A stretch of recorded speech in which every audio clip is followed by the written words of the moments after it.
Well, welcome back again. This is continuation of these slides. I put this in a special topic category because both of these will be hidden in the ordinary slide set. This first one is here because someone in the audience might ask about this. This is a bestseller, really interesting book. This man is received a Nobel laureate in economics, even though he's a psychologist. He's talking about the fact that we think with two completely different systems. I find this also very useful in regular life. When he started this work, he called System 1 intuition, which worried me because I thought, well, the 4D system intuition is a form of information source. But later he worked with a guy named Gary Klein, who's also written books about this, and he changed it to fast thinking, which I like a lot better. And when I thought about it and the way he described it, it fits the 4D system perfectly. It's a process that involves emotional deciding and intuitive information.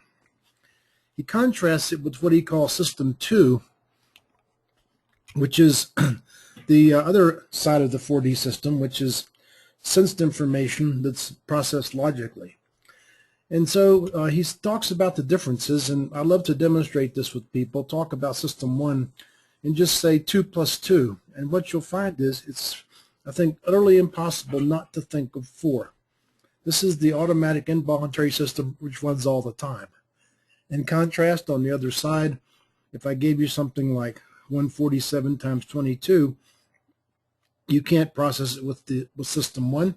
So, and this is very commonly how this works, you got to make a decision whether you're going to invoke System 2 and do the work, and System 2 is conscious and lazy and orderly. If you don't invoke System 2, there is no answer at all. Again, fascinating. System 1 comes from beliefs from past trusted others. Therefore, you can't argue about System 1. So if I look at the U.S. political situation today, I see a lot of people operating on System 1 about things like, the Earth is 6,000 years old, or climate change isn't real. And why doesn't scientific debate work? Because they're not in System 2. And over here on System 2, which is about process, reasoning, and evidence, you can actually do you can debate with people, you can make progress, you can argue. That little blip, because I just put a comma in there.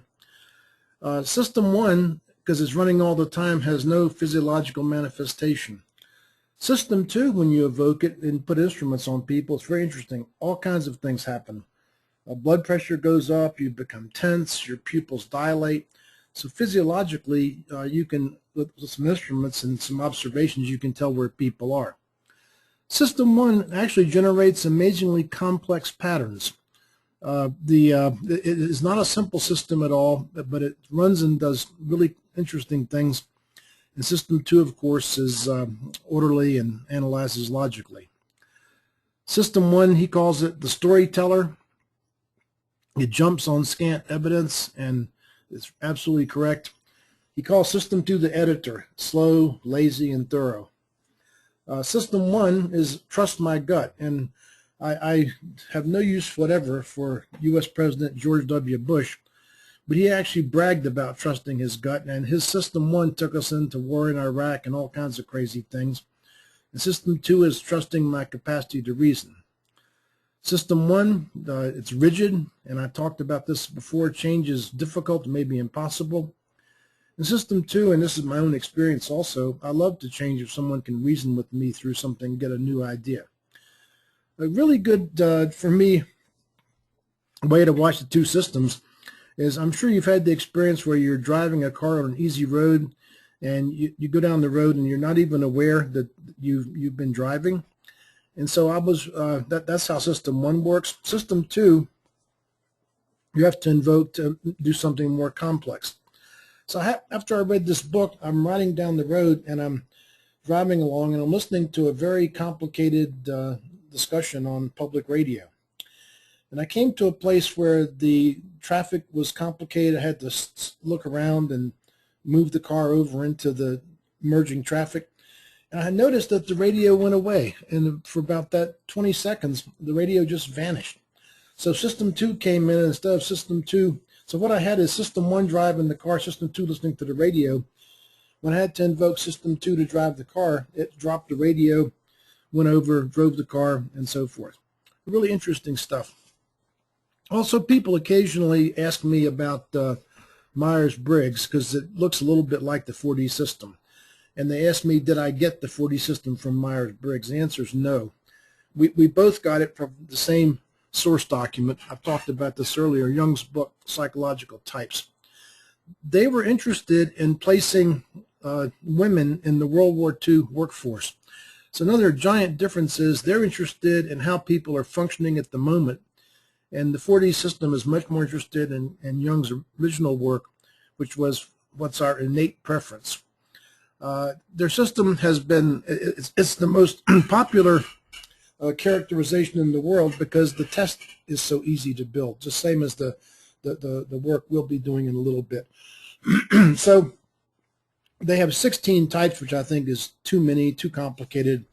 By the way, I benefit enormously from the research that they stimulated, but I don't like the system at all.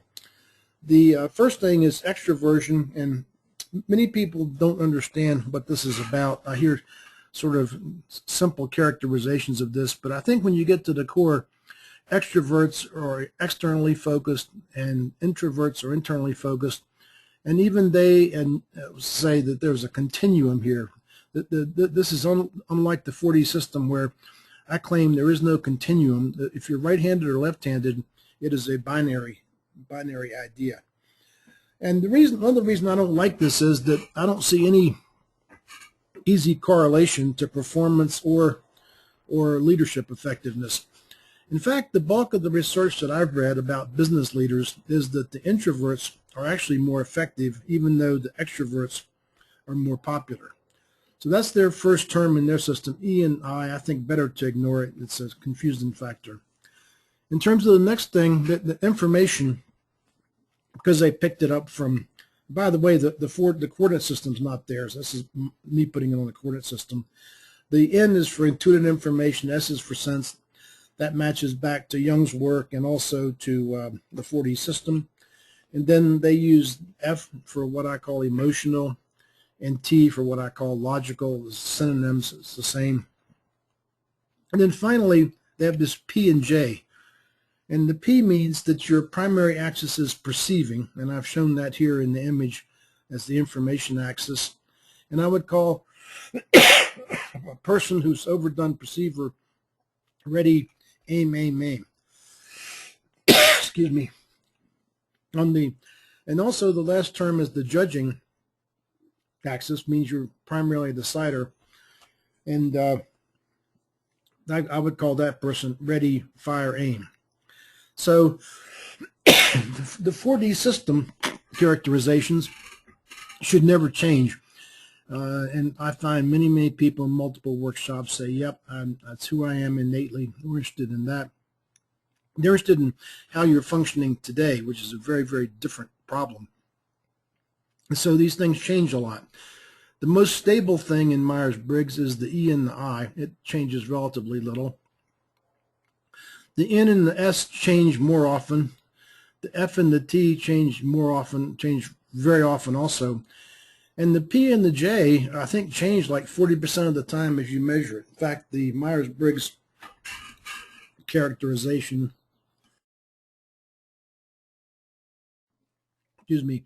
gets this completely wrong for me. I'm overwhelmingly an intuitor. I understand this about myself, and every time I take the test, it says I'm a J. So there it is. It's I don't like the system. It's too complicated. It's not versatile enough. But the research that's come out of it is something that I admire greatly, and I'm glad they did it. That completes this special topic. Again, it's a special topic because I hide these slides unless somebody asks me about it. And now we'll move on to the next segment, which is about surfacing the unpleasant realities. Thank you for listening, and there we go. Thank you very much. See you soon. Bye-bye.